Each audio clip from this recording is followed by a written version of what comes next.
नमस्कार। प्रभाव साक्षी news network पर आप सभी का स्वागत है। भारत और म्यांमार के बीच संबंधों को नई रणनीतिक धार देने वाली उच्च स्तरीय वार्ता ने दक्षिण पूर्व एशिया की बदलती भू राजनीतिक तस्वीर में बड़ा संदेश दिया है।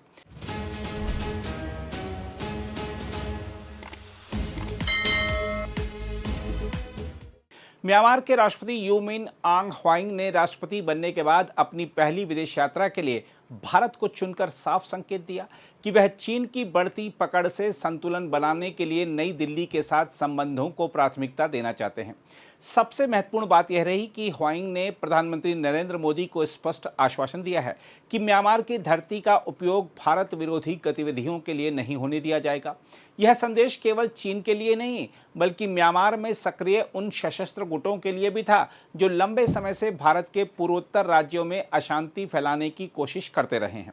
इस वार्ता के जरिए भारत ने म्यांमार में चीन के बढ़ते प्रभाव को चुनौती देते हुए यह दिखा दिया है कि क्षेत्रीय सुरक्षा, सीमा प्रबंधन और सामरिक साझेदारी के मामले में नई दिल्ली अब अधिक आक्रामक और निर्णायक भूमिका निभा रही है। विदेश सचिव विक्रम मिस्री ने वार्ता के बाद बताया कि दोनों देशों के बीच महत्वपूर्ण खनिजों और दुर्लभ मृदा तत्वों को लेकर सहयोग पर गंभीर चर्चा हुई। यह क्षेत्र आज वैश्विक राजनीति और आर्थिक प्रतिस्पर्धा का अहम हिस्सा बन चुका है, क्योंकि आधुनिक प्रौद्योगिकी, रक्षा उपकरण, ऊर्जा परिवर्तन और सेमीकंडक्टर उद्योग में इन खनिजों की भूमिका अत्यंत महत्वपूर्ण है। भारत लंबे समय से इन संसाधनों के लिए चीन पर निर्भरता कम करने की दिशा में प्रयासरत है। ऐसे में म्यांमार के साथ सहयोग भारत के लिए रणनीतिक दृष्टि से अत्यंत महत्वपूर्ण माना जा रहा है। म्यांमार दुर्लभ मृदा संसाधनों से समृद्ध देश है और भारत इस क्षेत्र में साझेदारी के माध्यम से अपनी आपूर्ति श्रृंखला को अधिक सुरक्षित और विविध बनाना चाहता है। दोनों नेताओं ने व्यापार, निवेश, संपर्क, सुरक्षा, क्षमता निर्माण और सीमा प्रबंधन जैसे क्षेत्रों में सहयोग बढ़ाने पर भी सहमति व्यक्त की। विदेश मंत्रालय ने बताया कि प्रधानमंत्री मोदी ने कहा कि भारत म्यांमार का विश्वसनीय पड़ोसी, भरोसेमंद सहयोगी और संकट के समय सबसे पहले सहायता पहुंचाने वाला देश बना रहेगा। यह दृष्टिकोण भारत की पड़ोसी प्रथम, एक्ट ईस्ट और महासागर नीति के अनुरूप है। वार्ता में सुरक्षा सहयोग सबसे महत्वपूर्ण विषयों में शामिल रहा। म्यांमार के राष्ट्रपति ने भारत को आश्वासन दिया कि उनकी भूमि का उपयोग भारत विरोधी गतिविधियों के लिए नहीं होने दिया जाएगा। यह आश्वासन इसलिए महत्वपूर्ण है क्योंकि भारत और म्यांमार के बीच लगभग 1640 किलोमीटर लंबी सीमा है, जो अरुणाचल प्रदेश, नागालैंड, मणिपुर और मिजोरम जैसे संवेदनशील पूर्वोत्तर राज्यों से जुड़ी हुई है। हम आपको बता दें कि हाल के वर्षों में म्यांमार के भीतर अस्थिरता, सशस्त्र समूहों की गतिविधियां, अवैध तस्करी और सीमा पार घुसपैठ भारत की सुरक्षा चिंताओं को बढ़ाती रही हैं। विशेष रूप से मणिपुर में जातीय तनाव और हिंसा के बाद सीमा प्रबंधन का महत्व और बढ़ गया है। भारत और म्यांमार के बीच रक्षा सहयोग का केंद्र प्रशिक्षण, क्षमता निर्माण और संस्थागत विकास रहा है। विदेश सचिव ने कहा कि म्यांमार के सैनिकों को संयुक्त राष्ट्र शांति अभियानों से जुड़े प्रशिक्षण भी दिए जाते हैं। साथ ही दोनों देशों ने संपर्क परियोजनाओं को तेजी से पूरा करने की आवश्यकता पर भी जोर दिया। विशेष रूप से कलादान, बहुमाध्यम पारगमन परिवहन परियोजना को रणनीतिक दृष्टि से अत्यंत महत्वपूर्ण माना जा रहा है। इस परियोजना के माध्यम से भारत के पूर्वोत्तर राज्यों को म्यांमार के रास्ते दक्षिण पूर्व एशिया से जोड़ा जाएगा।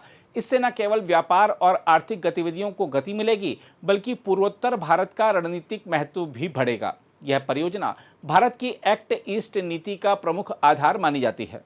देखा जाए तो इस पूरी वार्ता का एक महत्वपूर्ण पहलू चीन के बढ़ते प्रभाव की पृष्ठभूमि भी है। दक्षिण पूर्व एशिया में चीन लगातार आर्थिक और सामरिक विस्तार कर रहा है। म्यांमार में भी चीन की बड़ी निवेश परियोजनाएं और बंदरगाह विकास योजनाएं चल रही हैं।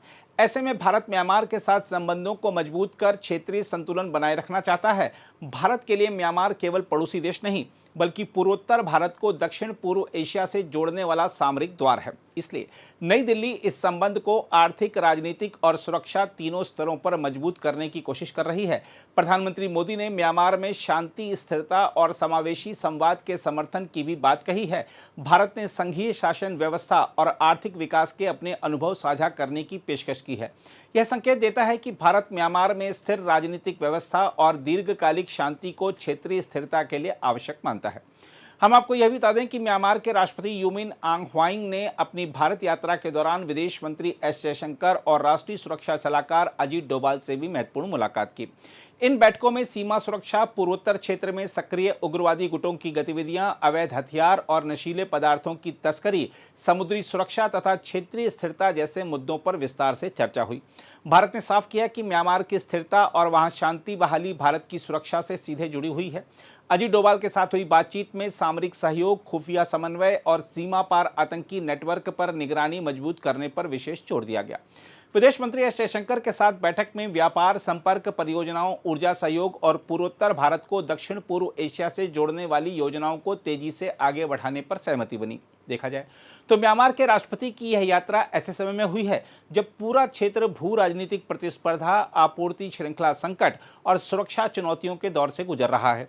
इस यात्रा ने स्पष्ट किया है कि भारत और म्यांमार अपने संबंधों को केवल पारंपरिक पड़ोसी संबंधों तक सीमित नहीं रखना चाहते, बल्कि उन्हें व्यापक रणनीतिक साझेदारी में बदलना चाहते हैं। दुर्लभ खनिजों से लेकर सीमा सुरक्षा और संपर्क परियोजनाओं तक दोनों देशों की बढ़ती निकटता आने वाले समय में दक्षिण एशिया और दक्षिण पूर्व एशिया की राजनीति पर महत्वपूर्ण प्रभाव डाल सकती है। बहरहाल आइए देखते हैं म्यांमार के राष्ट्रपति की भारत यात्रा से संबंधित प्रभा साक्षी के प्रश्न पर विदेश सचिव विक्रम मिश्री ने क्या जानकारी दी।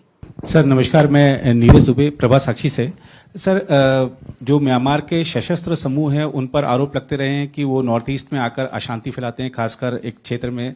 तो क्या आज द्विपक्षीय वार्ता के दौरान इस मुद्दे पर कोई बातचीत हुई? इसके अलावा सर, बड़ी संख्या में जब वहां पे तख्ता पलट हुआ था, वहां से बड़ी संख्या में लोग आकर मिजोरम में रह रहे हैं, तो क्या उनकी वापसी के मुद्दे पर भी कोई चर्चा हुई है?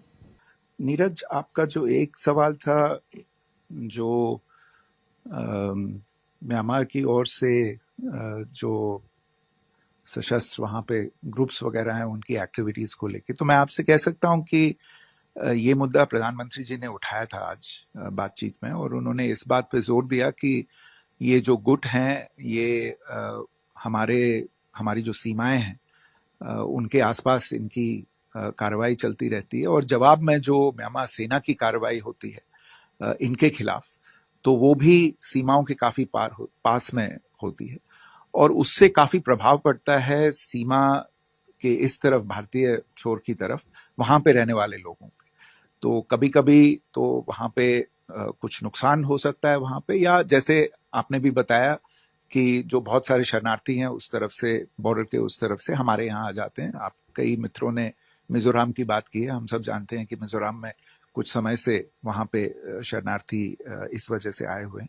तो इसके बारे में बातचीत हुई और प्रधानमंत्री जी ने कहा कि इसके बारे में म्यांमार की सेना और म्यांमार के जो वहाँ पे उनकी अथॉरिटीज जो हैं वो इस पे ध्यान दें और ये कार्रवाई ऐसे की जाए कि नुकसान ना हो, खासकर भारत की और जो रहने वाले लोग हों उनको नुकसान ना हो। जो शरणार्थियों का मामला है वो थोड़ा सा और पेचीदा मामला है, उसमें शरणार्थियों को वापस भेजे जाने का एक प्रणाली है, उसको लेके एक मैकेनिज्म है, और दोनों देश के जो हमारे अथॉरिटीज हैं वो आपस में एक दूसरे से कांटेक्ट में हैं कि उनको कैसे वापस भेजा जाएगा। मैं आपसे कह सकता हूं कि कई लोगों को वापस भेजा भी गया है पिछले 2 सालों में। कुल मिलाकर म्यांमार के साथ यह पूरी कूटनीतिक पहल मोदी सरकार की सक्रिय और दूरदर्शी विदेश नीति का मजबूत उदाहरण बनकर सामने आई है। ऐसे समय में जब चीन दक्षिण पूर्व एशिया में अपना प्रभाव तेजी से बढ़ा रहा है, भारत ने म्यांमार के साथ सामरिक, आर्थिक और सुरक्षा संबंधों को नई मजबूती देकर यह स्पष्ट कर दिया है कि वह क्षेत्रीय संतुलन बनाए रखने में माहिर है। प्रधानमंत्री नरेंद्र मोदी की अगुवाई में भारत ने एक और जहां अपने पूर्वोत्तर क्षेत्र की सुरक्षा चिंताओं को मजबूती से उठाया, वहीं दूसरी ओर संपर्क परियोजनाओं, व्यापार और रणनीतिक साझेदारी के जरिए म्यांमार को भरोसेमंद सहयोग का संदेश भी दिया। यह कूटनीतिक सफलता केवल द्विपक्षीय संबंधों तक सीमित नहीं है, बल्कि इससे भारत की एक्ट ईस्ट नीति, क्षेत्रीय सुरक्षा रणनीति और एशिया में बढ़ती वैश्विक प्रतिस्पर्धा के बीच उसकी मजबूत होती भूमिका भी साफ दिखाई देती है। अगर आप भी लेना चाहते हैं देश दुनिया की तमाम जानकारी, तो आज ही सब्सक्राइब करें हमारे चैनल को। साथ ही नीचे दिए बेल आइकन को जरूर दबाएं ताकि हर अपडेट आप तक पहुंच सके।